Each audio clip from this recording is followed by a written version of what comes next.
السلام علیکم ورحمۃ اللہ وبرکاتہ۔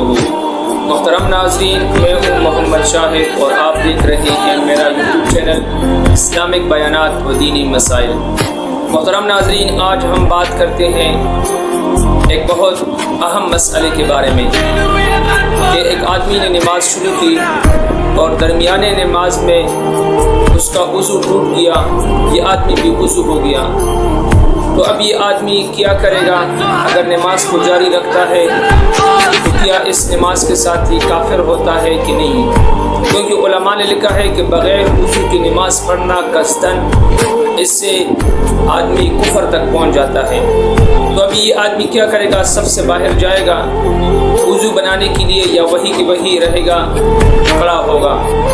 اگر کھڑا رہتا ہے تو نماز نہیں ہوتا، کفر کا اندیشہ ہے، اور اگر باہر جاتا ہے تو شرم کی وجہ سے باہر بھی نہیں جا سکتا۔ تو اب یہ آدمی کیا کرے گا؟ تو یہ بات ذہن میں یاد رکھیں کہ یہ آدمی جب اس کا وضو ٹوٹ جائے تو اس کے بعد اس کا نماز آگے درست نہیں، کیونکہ اس کا نماز فاسد ہو گیا ہے۔ ابھی یہ آدمی چاہیے تو یہ ہے کہ یہ باہر چلے جائے، وضو بنائے، لیکن اگر وضو نہیں بناتا اور شرم کی وجہ سے باہر نہیں چلا جاتا تو یہ آدمی پھر تشبہ بالمصلین کرے۔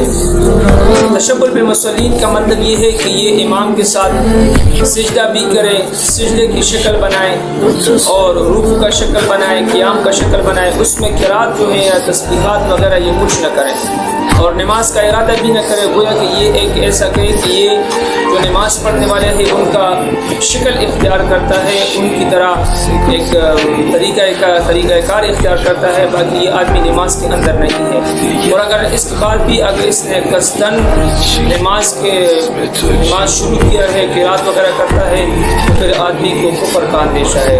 اس مسئلے سے آدمی کو باخبر رہنا چاہیے۔ ہمارے اور دینی مسائل کے لیے ہمارے ساتھ رہیے۔ اجازت چاہتا ہوں۔ السلام علیکم ورحمۃ اللہ وبرکاتہ۔